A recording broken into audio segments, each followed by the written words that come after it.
नमस्कार मित्रांनो, तर आज आपण सोयाबीन पिकावर तिसरी फवारणी आपण करणार आहे। आज दिनांक 8 ऑगस्ट 2024, कारण की तारीख सुद्धा महत्त्वाची आहे आणि आपल्या सोयाबीन झाले आज रोजी 50 दिवस। तर आज आपण घेणार आहोत त्याच्यामध्ये BASF कंपनीचे प्रॅक्झर हे बुरशीनाशक आपण घेणार आहोत आणि त्याचबरोबर आपण घेत आहोत आदमा कंपनीचे बॅराझाइड हे आपण घेणार आहोत प्रतिपंप 20 लिटरसाठी 40 ml आणि हे घेत आहोत प्रतिपंप आपण 12 ml आणि त्याचबरोबर आपण घेत आहोत करमंडल कंपनीचे बोरॉन 20% इंटरनॅशनल कंपनी आहे, त्याच्यामुळे आपण हे 25 ग्राम प्रतिपंप आपण घरून एकदम हे मोजून आणलेले आहे, कारण की याच्यामध्ये टाकताना कमी जास्त होऊ नये यासाठी आपण हे घरून मोजून आणलेलं आहे। तर सुरुवातीला आता कोणतेही कॉम्बिनेशन घेताना त्या सुरुवातीला कॉम्बिनेशन चेक करणं आवश्यक असते।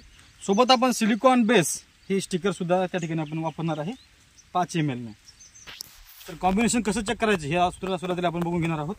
कोणतेही कॉम्बिनेशन घेताना FIR पद्धतीने कॉम्बिनेशन घ्यायचं असते। FIR म्हणजे पहिल्यांदा फंगिसाइड, त्यानंतर इन्सेक्टिसाइड म्हणजे अळीनाशक, त्यानंतर R म्हणजे रायझोबियम असं आपण। तर आपण काय करणार आहे, पहिल्यांदा फंगिसाइड घेणार आहे। तर ही आपलं 12 ml आपण या ठिकाणी पाणी पहिल्यांदा पाणी घ्यायचं आहे। हे त्याच्यामध्ये 12 ml ची हे मिली आहे, या ठिकाणी आपण 12 ml टाकलेलं आहे। त्यानंतर बॅराझाइड आपण घेणार आहोत 40 मिली। तर ही 40 मिलीची झाकण आहे, तर आपण हे 40 मिली या ठिकाणी हे 40 मिली घ्यायचे।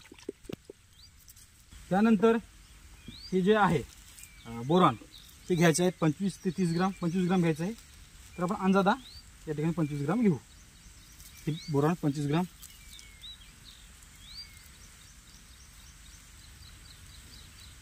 त्यानंतर याला संपूर्ण असं ढवळून घ्यायचं। हे कशासाठी, तर कॉम्बिनेशन फाटते का हे बघण्यासाठी असं तुम्हाला ढवळून घ्यायचं आहे। आणि कॉम्बिनेशन फाटलेलं जे द्रावण असते हे तुमचं त्याला काय म्हणता येईल दह्यासारखं बनत असते। तर साधारण 5 मिनटं तुम्हाला ह्या पद्धतीने पहिल्यांदा तुम्हाला डेमो घ्यायचा आहे, कारण की डेमो घेतल्यानंतरच तुम्हाला कोणतंही कॉम्बिनेशन जे आहे संपूर्ण एका जागी करता येईल, कारण की आपण सुरुवातीला हे चेक करत असतो, त्यानंतर संपूर्ण द्रावण जे आहे हे आपण केलेलं हे या टाकीमध्ये करत असतो आणि फवारणीसाठी आपण ती वापरत असतो। तर आता आपण याला 5 मिनटं थांबणार आहोत।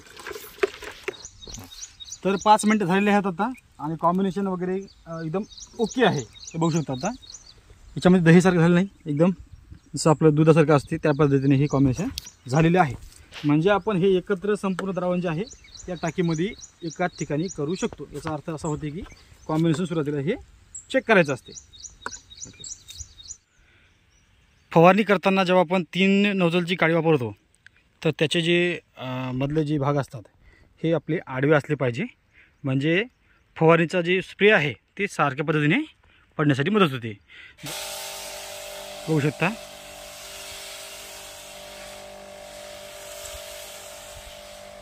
सकाळी आलेलं आहे आणि वातावरण एकदम शांत आहे।